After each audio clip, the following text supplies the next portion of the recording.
사도들을 시기한 성전 지도자들은 사도들을 감옥에 가두었습니다. 이때 주의 사자가 나타나 감옥에 갇힌 사도들을 끌어냈습니다. 그리고 주의 사자는 사도들에게 이곳으로 가서 생명의 말씀을 전하라 명령했습니다. 여기서 주의 사자가 사도들에게 가라고 한 것은 어디일까요?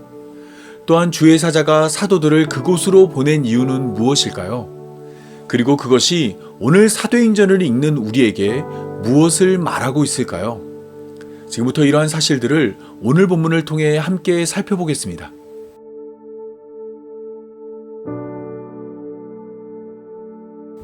사도행전에는 교회의 성도들이 감옥에 갇히는 모습이 자주 등장합니다.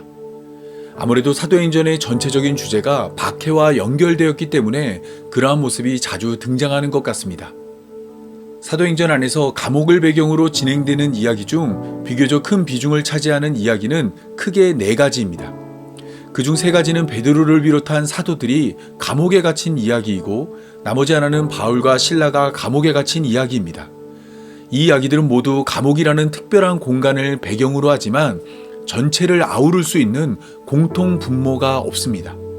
흔히 교리나 원리를 찾아낼 때 자주 사용되는 귀납적 방법으로는 감옥을 배경으로 한 이야기에서 건질 것이 없습니다. 4가지 이야기가 모두 조금씩 다른 이야기를 하고 있기 때문입니다.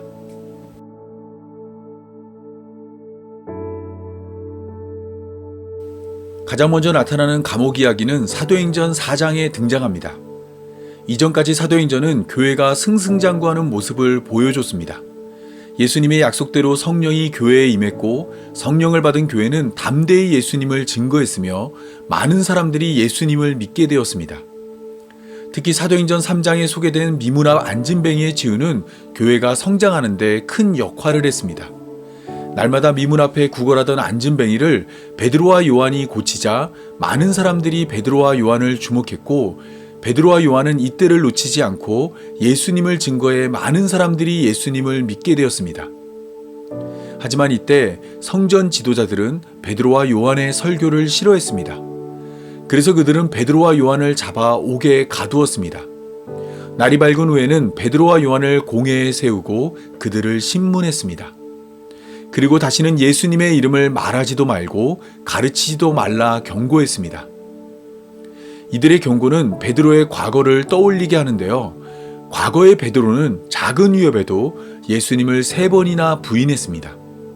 예수님을 위해 목숨을 걸겠다 말했지만 정작 예수님이 체포되자 베드로는 예수님을 외면했습니다. 이 사실을 알고 있던 공회로 모인 자들은 이번에도 베드로가 예수님을 외면할 것이라 생각했습니다. 하지만 공회 앞에 선 베드로는 과거의 베드로가 아니었습니다. 과거의 베드로는 성령을 받지 못했지만 그날의 베드로는 성령이 충만했습니다.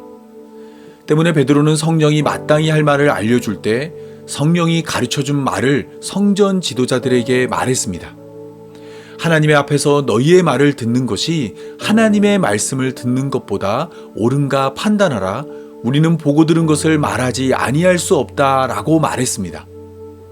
작은 위협에도 흔들렸던 베드로가 성령이 충만하여 큰 위협에도 굴하지 않는 자가 된 것입니다. 기대와 다른 베드로의 대답에 성전 지도자들은 놀랐습니다. 더욱이 그들의 곁에는 걷게 된 미문아 안진뱅이가 서 있었기에 성전 지도자들은 베드로와 요한을 더 이상 비난할 수 없었습니다. 그래서 성전 지도자들은 베드로와 요한에게 다시는 예수님의 이름으로 말하지도 말고 가르치도 말라 경고한 후 베드로와 요한을 풀어줬습니다. 예수님의 이름으로 표적과 기적을 행하지 말고 예수님 안에 부활이 있다는 가르침도 전하지 말라 경고한 것입니다. 풀려난 베드로와 요한은 지금까지 있었던 일과 성전 지도자들의 경고를 교회에게 전했습니다. 이때 교회는 성전 지도자들의 경고를 두려워하지 않았습니다. 오히려 이것을 증거로 하나님의 말씀이 성취된다 생각했습니다. 뿐만 아니라 모든 무리가 성령이 충만하여 담대히 하나님의 말씀을 증거했습니다. 성전 지도자들의 경고에도 불구하고 교회는 더욱 견고하게 세워졌습니다.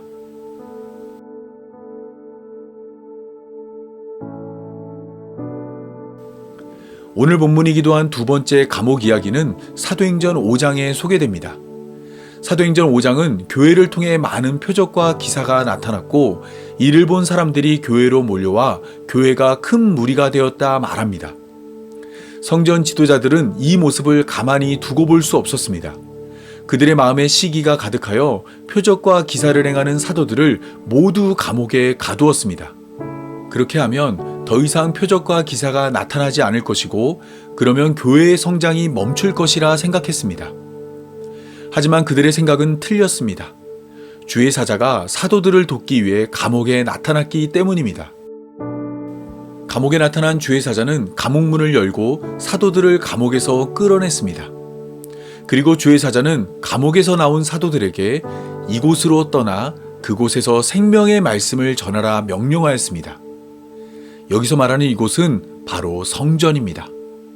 주의 사자는 제자들이 성전으로 가서 생명의 말씀을 전해야 한다 말한 것입니다.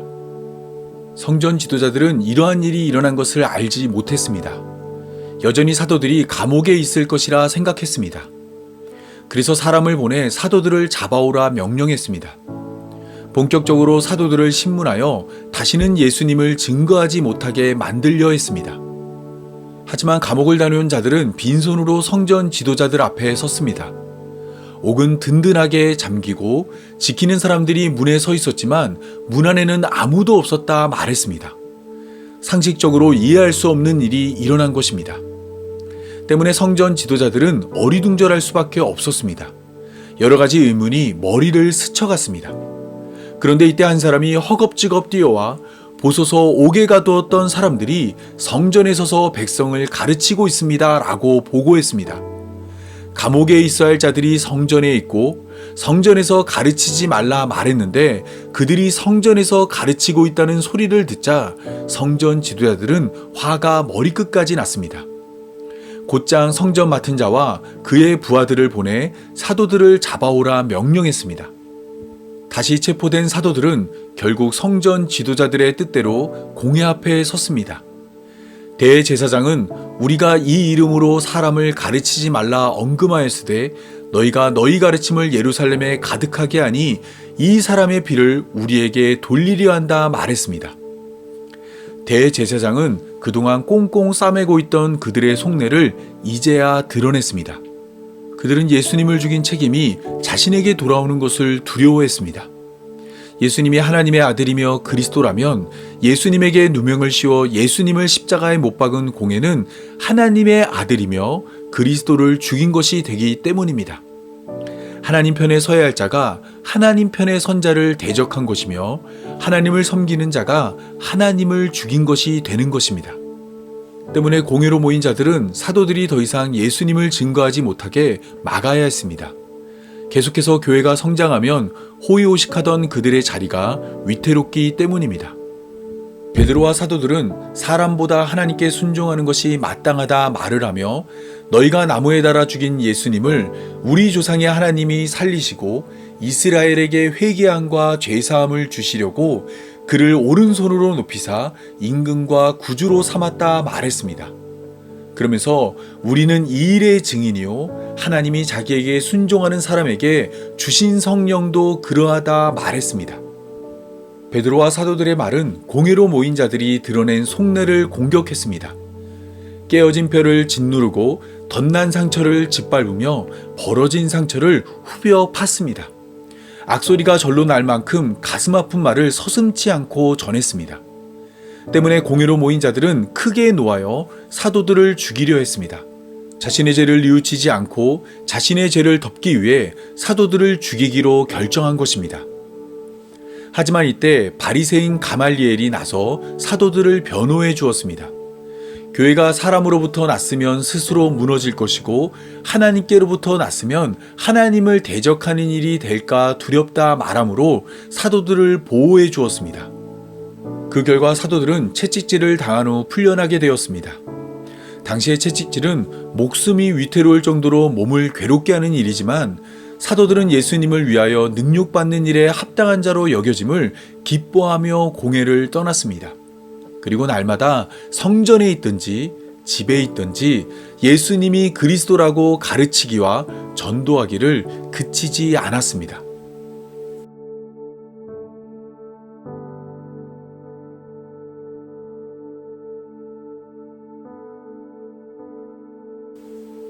세 번째 감옥 이야기는 사도행전 12장에 소개됩니다. 헤롯 왕은 교회 중 몇 사람을 죽이기로 결정하고 요한의 형제 야고보를 칼로 죽였습니다. 처음으로 예수님의 12제자 중 한 사람이 목숨을 잃었습니다. 이때 헤롯은 유대인들이 이 일로 기뻐하는 것을 보았습니다. 그래서 교회의 지도자인 베드로도 죽이면 백성들이 더 기뻐할 것이라 생각하여 베드로를 잡아와 옥에 가두었습니다. 당장 베드로를 죽이고 싶었지만 베드로가 잡혀온 때는 무교절로 무교절에는 재판이나 처형을 금했기에 무교절이 지날 때까지 감옥에 가둬둔 후 무교절이 지나면 베드로를 재판하여 죽이려 했습니다. 무교절이 지나고 다음날 아침 헤롯 앞에 서게 될 베드로는 두 군인 틈에서 두 쇠사슬에 매어 잠을 잡고 파수꾼은 문 밖에서 감옥을 지키고 있었습니다. 그런데 이때 과거에도 베드로와 사도들을 감옥에서 끌어낸 주의 사자가 다시 한번 베드로 앞에 나타났습니다. 그는 광채를 내며 베드로에게 다가가 그의 옆구리를 쳐 그를 깨웠고 급히 일어나라 말을 하니 쇠사슬이 그의 손에서 벗겨졌으며 띠를 띠고 신을 신으라 말을 하니 베드로가 그대로 하였고 또 겉옷을 입고 따라오라 말을 하니 베드로가 나와서 그를 따랐습니다. 첫째와 둘째 파수를 지나 시내로 통한 쇠문에 이르니 문이 저절로 열렸고 한 거리를 지나서야 천사가 베드로의 곁을 떠났습니다. 처음부터 끝까지 주의 사자가 베드로의 가는 길을 인도했습니다. 감옥에서 나온 베드로는 마가라 하는 요한의 어머니 마리아의 집으로 갔습니다. 그곳에서 교회의 성도들을 만나 그가 겪은 일을 자세히 알려주었습니다. 그리고 야고보와 형제들에게 이 말을 전하라 말을 한 후 베드로는 다른 곳으로 떠났습니다. 하나님의 도움으로 생명을 건졌고 이 사실을 다른 이에게도 전하라 말을 한 것입니다. 한편 날이 새어 감옥을 찾은 군인들은 베드로가 사라진 일로 난감해졌습니다. 헤롯이 이 일의 책임을 물을 것이 분명하기 때문입니다. 실제로 헤롯은 베드로를 찾았음에도 그를 찾지 못하자 파수꾼들을 신문하고 죽이라 명령했습니다. 하나님이 하신 일을 이해하지 못해 애꿎은 이를 죽인 것입니다. 때문에 하나님은 그를 가만히 내버려둘 수 없었습니다. 백성 앞에서 스스로 신의 흉내를 내며 신이 되려 하는 헤롯을 벌하여 벌레에게 먹혀 죽게 하였습니다. 그리고 이때 하나님의 말씀은 흥황하여 더하여졌습니다.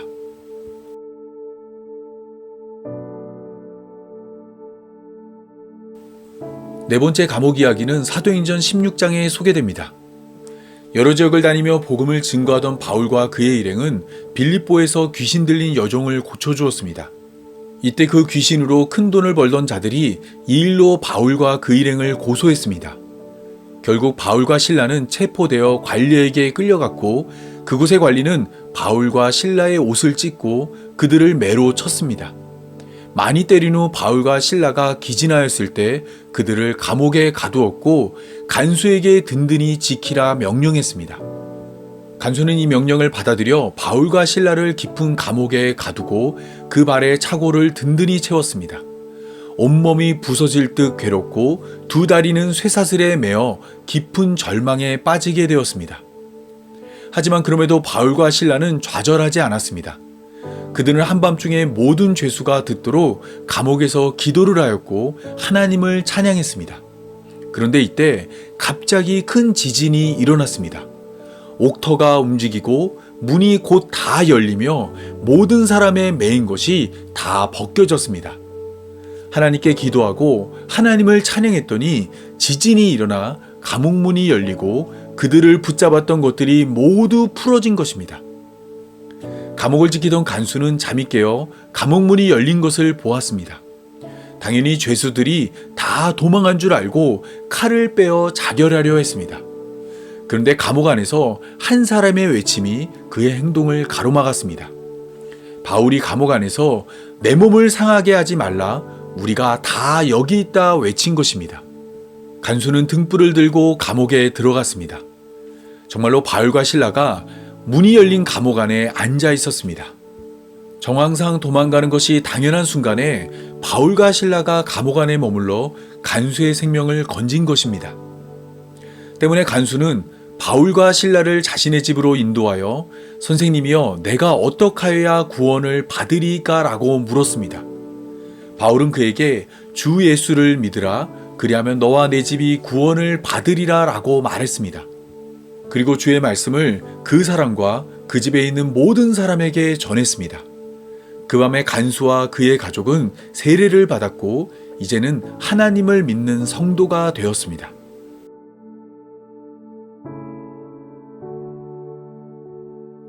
지금까지 살펴본 4가지 감옥 이야기는 감옥이라는 공통된 배경을 갖지만 모두를 아우를 수 있는 공통된 규칙을 찾을 수 없습니다. 가장 먼저 사도들이 감옥에 갇혔을 때 하나님의 도움을 받는 모습은 2번째 감옥 이야기와 3번째 감옥 이야기, 그리고 4번째 감옥 이야기에서 발견되지만 첫 번째 감옥 이야기에서는 발견되지 않습니다. 첫 번째 감옥 이야기의 베드로와 요한은 다음 날이 될 때까지 감옥에 있었습니다. 또한 감옥을 탈옥하는 모습도 공통된 모습으로 나타나지 않습니다. 2번째 감옥 이야기와 3번째 감옥 이야기는 주의 사자의 도움으로 감옥을 나오지만 첫 번째 감옥 이야기에는 아예 도움의 손길이 없었고 4번째 감옥 이야기는 지진으로 문이 열렸지만 바울과 실라는 감옥을 나오지 않았습니다. 감옥을 지켰던 간수의 생사에서도 공통점을 찾을 수 없습니다. 첫 번째 감옥 이야기와 2번째 감옥 이야기에서 간수는 관심의 대상이 아니고 3번째 감옥 이야기에서 베드로를 놓친 간수는 헤롯에 의해 죽임을 당했으며 4번째 감옥 이야기에서의 간수는 스스로 자결하려다가 바울과 실라의 도움으로 생명을 건졌습니다. 이처럼 감옥을 배경으로 한 이야기는 모두 제각각입니다. 감옥이라는 공통된 위기의 순간 하나님은 사도들을 돕기도 하고 외면하기도 합니다. 또한 사도들은 감옥을 나가기도 하고 나가지 않기도 합니다. 감옥을 지키던 간수는 생명을 잃기도 하고 생명을 얻기도 합니다. 어느 것 하나 모두를 아우르는 공통된 규칙을 찾을 수 없습니다. 하지만 그럼에도 불구하고 감옥을 배경으로 한 모든 이야기는 하나의 방향으로 흘러갑니다. 그것은 바로 하나님의 뜻입니다. 첫 번째 감옥 이야기가 끝났을 때 교회는 다 성령이 충만하여 담대히 하나님의 말씀을 전하게 되었습니다. 2번째 감옥 이야기가 끝났을 때는 사도들이 성전에 있든지 집에 있든지 예수님을 그리스도라 가르치기와 전도하기를 그치지 않았습니다. 3번째 감옥 이야기가 끝났을 때는 하나님의 말씀은 흥황하여 더하여졌습니다. 4번째 감옥 이야기가 끝났을 때는 간수는 물론이고 그의 가족이 모두 구원을 받았습니다. 각 이야기의 전개는 달랐지만 모든 이야기는 하나님의 뜻이 이루어져 하나님이 원하는 방향으로 흘러간 것입니다. 이러한 모습은 예수님의 삶에서도 나타납니다. 예수님은 많은 이적과 기적을 행하였습니다. 예수님의 옷자락이라도 만지길 원했던 자들은 다 나음을 입었습니다. 하지만 예수님은 종교 지도자들이 표적을 요구했을 때 악하고 음란한 세대가 표적을 구한다 말을 하며 그들에게 표적을 허락하지 않았습니다. 뿐만 아니라 십자가에 달렸을 때 저가 남을 구원하였으니 만일 하나님이 택하신 자 그리스도이면 자신도 구원할지어다 라고 조롱했지만 예수님은 자신의 능력으로 자신을 구원하지 않았습니다. 언제라도 하늘의 천군 천사를 동원할 수 있었지만 예수님은 그렇게 하지 않았습니다. 예수님이 세상에 보여주고 싶은 것은 자신의 능력이 아니라 하나님의 뜻이 이루어지는 것이기 때문입니다. 겟세마네에서의 기도는 이러한 사실을 잘 보여줍니다. 예수님은 십자가를 앞두고 하나님께 할 만하시거든 이 잔을 내게서 지나가게 하옵소서라고 기도했습니다. 십자가를 지지 않을 방법이 있다면 그렇게 하고 싶다 말한 것입니다. 하지만 예수님의 기도는 여기서 끝나지 않습니다. 예수님은 그러나 나의 원대로 마옵시고 아버지의 원대로 하옵소서라고 기도했습니다. 예수님은 십자가를 피하고 싶었지만 하나님의 뜻이 십자가에 있다면 십자가를 지겠다 말씀하신 것입니다. 이처럼 예수님의 삶은 하나님의 뜻을 목표로 했습니다. 병든 자가 병이 낫고 오병이어의 기적이 일어나며 풍랑을 잔잔하게 하고 죽은 자를 다시 살게 하는 능력도 모두 하나님의 뜻을 이루는 과정이었습니다. 하나님의 뜻이 없었다면 예수님은 병든 자의 병을 고치지 않았을 것이고 사람들의 주림을 내버려 두었을 것이며 풍랑에 배가 뒤집히고 죽은 자는 썩어지는 시체로 남겨졌을 것입니다. 하나님의 뜻이 있었기에 예수님은 능력을 행하였고 하나님의 뜻으로 인해 예수님은 십자가에 오르셨습니다. 바울의 삶도 마찬가지입니다. 바울도 역시 많은 이적과 기적을 행하였습니다. 바울의 몸에서 손수건이나 앞치마를 가져다가 병든 사람에게 얹으면 그 병이 떠나고 악귀가 사라지기도 했습니다. 하지만 그럼에도 불구하고 바울은 자신의 병은 고치지 못했습니다. 바울은 자신에게 육체의 가시, 곧 사단의 사자가 있어 그것이 떠나기를 3번이나 기도했습니다. 이때 하나님은 바울의 기도를 들으시고 내 은혜가 내게 족하다. 이는 내 능력이 약한 데서 온전하여 짐이라 말씀하였습니다. 바울은 육체의 가시를 제거하고 싶었지만 하나님의 뜻은 그렇지 않았습니다. 하나님은 바울이 자만하지 않도록 그 몸에 육체의 가시를 두길 원했습니다. 그래서 바울은 더 이상 육체의 가시가 사라지길 기도하지 않았습니다. 자기 뜻을 내려놓고 하나님의 뜻을 붙든 것입니다.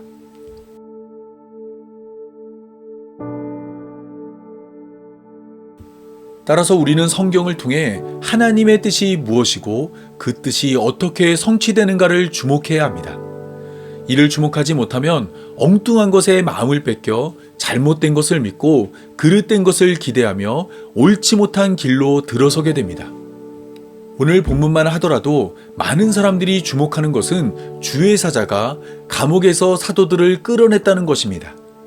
하나님의 도움으로 위기에서 벗어났으니 우리의 삶도 하나님의 도움으로 위기를 극복할 것이라 말합니다. 하지만 이것은 오늘 본문이 의도한 바가 아닙니다.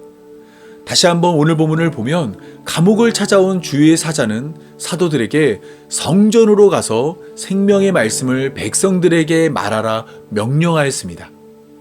성전에서 예수님을 증거했다는 이유로 성전 지도자들에게 잡혀온 사도들에게 다시 한번 성전으로 가서 예수님을 증거하라 말한 것입니다.